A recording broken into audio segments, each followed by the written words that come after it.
हाँ तो my dear student, आज का जो क्लास है बाबू, आज का जो सेशन है आप सब के लिए बहुत ही ज़्यादा भी आई है, क्योंकि आज के क्लास के अंदर क्लास 12 जो आपका बायोलॉजी है, जिसे कि हम लोग जीव विज्ञान कहते हैं, तो बायोलॉजी के वी आई ऑब्जेक्टिव क्वेश्चन का सॉल्यूशन करवाएंगे। और ऐसा क्वेश्चन रहेगा जो हर साल एग्जाम में पूछा जाता है। क्या हर साल एग्जाम में पूछे जाने वाले क्वेश्चन का सॉल्यूशन करवाएंगे। और मेरे प्यारे बच्चों, आपको पता होना चाहिए कि हम क्या कर रहे हैं। आपका जो होता है बायोलॉजी का सीरीज यहाँ पे स्टार्ट किए हैं, और आज जो है बायोलॉजी सीरीज का डे 4 है। क्या डे 4 है, और इसमें इतना ज़्यादा वीवीआई और इंपॉर्टेंट क्वेश्चन का सॉल्यूशन करवाएंगे जो आपके एग्जाम में 100% फिक्स होने वाला है। क्या 100% फिक्स होने वाला है। इसलिए मेरे प्यारे बच्चों, यदि आप बेहतर करना चाहते हैं, एक बेहतर परसेंटेज स्कोर करना चाहते हैं, आप लोग क्या कीजिएगा, इस वीडियो को शुरू से लेकर के अंत तक देखिएगा। एग्जाम में कभी भी दिक्कत आपको नहीं होगा। तो चलिए, सबसे पहला प्रश्न जो हमारे पास दिया गया है,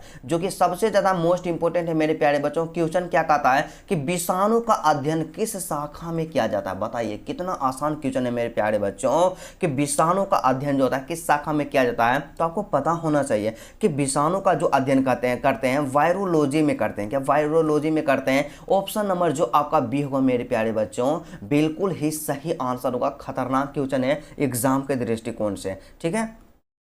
उसके बाद अगला जो प्रश्न हमारे पास दिया गया है, नेक्स्ट क्वेश्चन जो कि हमारे पास 2 नंबर का दिया गया। क्या 2 नंबर। दूसरा प्रश्न क्या है जो कि काफी ज्यादा इंपॉर्टेंट है। क्या कहता है कि पीसीआर विधि आवश्यक है। क्या पीसीआर विधि आवश्यक है। तो देखिए, पीसीआर विधि के बारे में बात कर लिया जाए ना मेरे दोस्त, तो पीसीआर विधि जो होता है ना, डीएनए संवर्धन के लिए, क्या संवर्धन यहाँ पे कर दीजिएगा। यहाँ पे क्या कर दीजिएगा, संवर्धन। क्या संवर्धन के लिए आवश्यक होता है। क्या संवर्धन, डीएनए संवर्धन के लिए क्या होता है, पीसीआर विधि आवश्यक होता है मेरे प्यारे बच्चों। ऑप्शन नंबर जो आपका ए होगा, बिल्कुल आप लोग सही कर लीजिएगा, ठीक है। उसके बाद अगला जो क्वेश्चन दिया गया है मेरे पास, जो कि काफी ज्यादा इंपॉर्टेंट है, और इसमें भी लगता है यहाँ पे ऑप्शन में मिस टाइपिंग है। तो 3 नंबर का प्रश्न क्या कहता है मेरे दोस्त, मेरे प्यारे बच्चों, 3 नंबर का प्रश्न है कि जुकाम, जिसे कि हम लोग साधारण ठंड कहते हैं, तो जुकाम जो होता है, जो साधारण ठंड होता है, किसके द्वारा होता है। तो जुकाम जो होता है ना, राइनो विषाणु के द्वारा होता है। किसके द्वारा होता है, राइनो विषाणु के द्वारा होता है। तो यहाँ पे राइनो लिख दीजिएगा और विषाणु लिख दीजिएगा। क्या राइनो विषाणु के द्वारा जुकाम जो होता है, और जिसे कि हम लोग साधारण ठंड कहते हैं, राइनो विषाणु के द्वारा होता है मेरे प्यारे बच्चों। यहां से सही आंसर इसको कर लीजिएगा। एग्जाम में बाबू 100% टकराएगा। क्या एग्जाम में 100% टकराने वाला क्वेश्चन है, मोस्ट इंपोर्टेंट वीवीआई प्रश्न है, ठीक है। उसके बाद अगला क्वेश्चन है कि कुछ, यहाँ पे क्या है कि कुछ रोगों की शीघ्र एवं सही पहचान हेतु निम्न में से किसका उपयोग कर सकते हैं। तो देखिए, यदि कुछ रोगों का सही इलाज, सही शीघ्र पहचान एवं सही पहचान हेतु हम लोग एलाइजा का उपयोग करते हैं। किसका उपयोग करते हैं, एलाइजा का उपयोग करते हैं। एग्जाम में पूछा हुआ क्वेश्चन है, आप इसको 3 स्टार लगा दीजिएगा। मोस्ट इंपोर्टेंट क्वेश्चन है मेरे प्यारे बच्चों। आपसे बस यही कहना चाहते हैं ना जी कि आपके भाई जब आपके साथ है ना, आपको एग्जाम में एक भी क्वेश्चन नहीं छूटेगा। जितना बताते हैं उतना सॉल्यूशन कीजिए बाबू, इससे बाहर नहीं आएगा। तो 5 नंबर का प्रश्न है कि कोकीन इनमें से किससे प्राप्त होता है। क्या कोकीन जो होता है इनमें से किससे प्राप्त होता है। तो इसका जो सही आंसर होगा कि कोकीन जो होता है एरिथ्रोजाइलम के द्वारा प्राप्त होता है। क्या होता है, एरिथ्रोजाइलम कोका के द्वारा प्राप्त होता है। ऑप्शन नंबर जो आपका ए होगा मेरे प्यारे बच्चों, बिल्कुल सही आंसर हो जाएगा।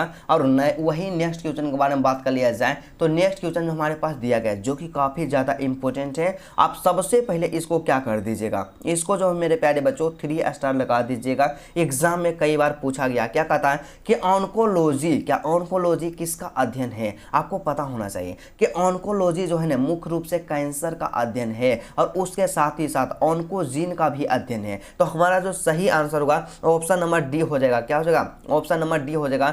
यहाँ पे क्या हो जाएगा, ऑप्शन यहाँ पे ए और बी दोनों हो जाएगा। क्या ए और बी दोनों हो जाएगा मेरे प्यारे बच्चों। ऑप्शन नंबर जो आपका डी होगा बिल्कुल सही आंसर हो जाएगा। ए और बी दोनों कर दीजिएगा, ठीक है।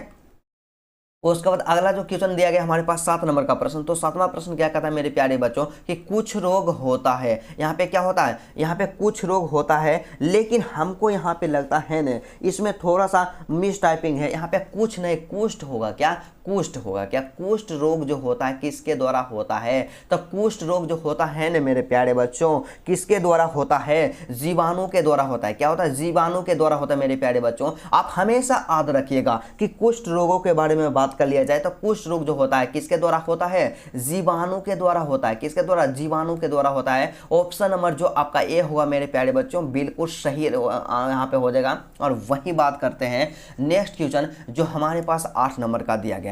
तो 8वां प्रश्न का क्या कहना है? एसिटाबुलेरिया निम्न में से क्या है? आपको नहीं पता है जी। एसिटाबुलेरिया जो है एक कोशिकीय हरा शैवाल है। क्या है? एक कोशिकीय हरा शैवाल है एसिटाबुलेरिया। तो ऑप्शन नंबर जो आपका सी होगा मेरे प्यारे बच्चों बिल्कुल सही आंसर हो जाएगा कि एसिटाबुलेरिया जो है एक प्रकार का हरा शैवाल है। ऑप्शन नंबर जो आपका सी होगा बिल्कुल सही आंसर हो जाएगा। और नेक्स्ट क्वेश्चन के बारे में बात कर लेते हैं।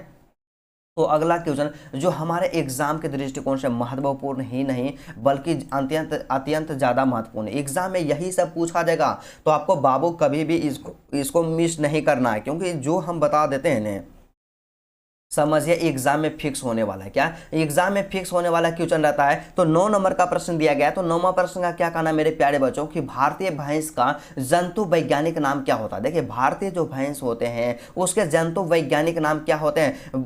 ब्लू वेलस होते हैं। क्या ब्लू वेलस होते हैं। ऑप्शन नंबर जो आपका ये होगा मेरे प्यारे बच्चों बिल्कुल सही आंसर हो जाएगा कि भारतीय भैंस का जंतु वैज्ञानिक नाम क्या होता है? ब्लू वेलस होता है। ऑप्शन नंबर जो आपका ये होगा मेरे प्यारे बच्चों बिल्कुल सही आंसर हो जाएगा क्या? Blue Wallace. ठीक है।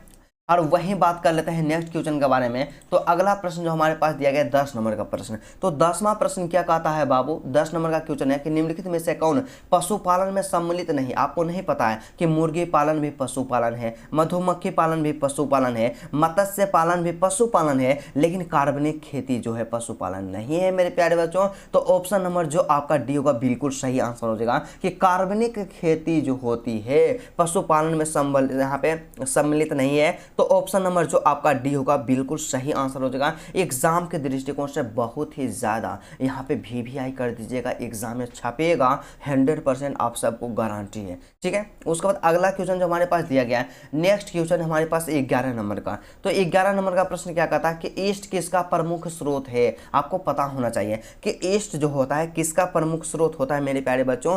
काफ़ी ज़्यादा इंपॉर्टेंट और खतरनाक क्वेश्चन है कि ईस्ट जो है किसका प्रमुख स्रोत है। यहाँ पे ईस्ट जो है ना विटामिन यहाँ पे क्या हो जाएगा? ईस्ट जो है यहाँ पे थोड़ा सा मिस टाइपिंग किया गया है मेरे प्यारे बच्चों। तो ईस्ट जो है ना राइबोफ्लेविन का स्रोत है। क्या है?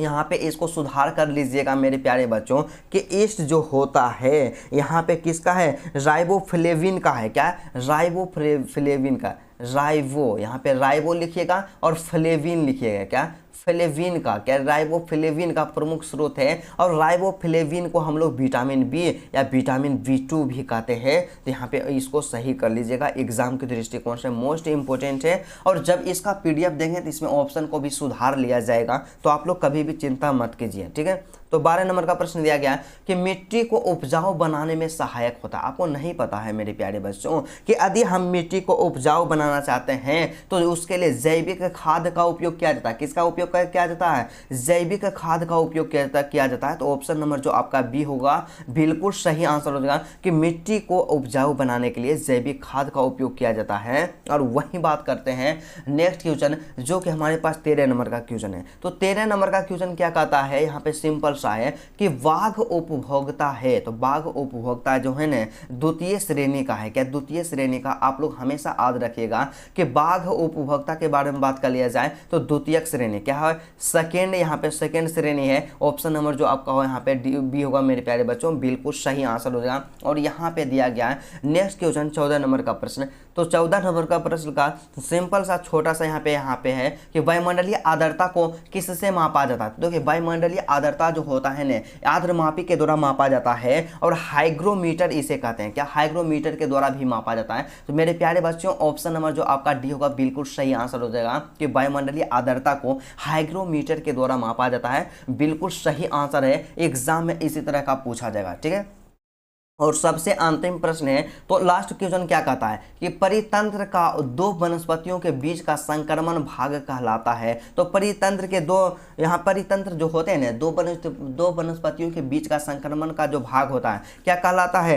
इकोटोन कहलाता है। क्या कहलाता है? इकोटोन कहलाता है मेरे प्यारे बच्चों। ऑप्शन नंबर जो आपका सी होगा बिल्कुल सही आंसर हो जाएगा इकोटोन। तो मेरे प्यारे बच्चों आप सबका जितना भी इंपॉर्टेंट क्वेश्चन था सबका डिटेल पूर्वक सोल्यूशन करवाएं, और आपको पता होना चाहिए कि एक सेट में केवल और केवल हम 15 क्वेश्चन का सॉल्यूशन करवाते हैं, और इसी तरह से जितना सॉल्यूशन करवाएंगे ना जी उतना आप सिर्फ करते जाइएगा, एग्जाम में एक भी क्वेश्चन नहीं छूटेगा। और आपसे हम यही रिक्वेस्ट करते हैं, यदि आपको वीडियो अच्छा लगा ना बाबू तो वीडियो को आप लोग दिल से लाइक कर दीजिएगा, और मेरे चैनल पे है नए हैं तो चैनल को भी आप लोग सब्सक्राइब कर लीजिएगा, और एक प्यारा सा कॉमेंट कीजिएगा कि आज का क्लास आपको कैसा लगा।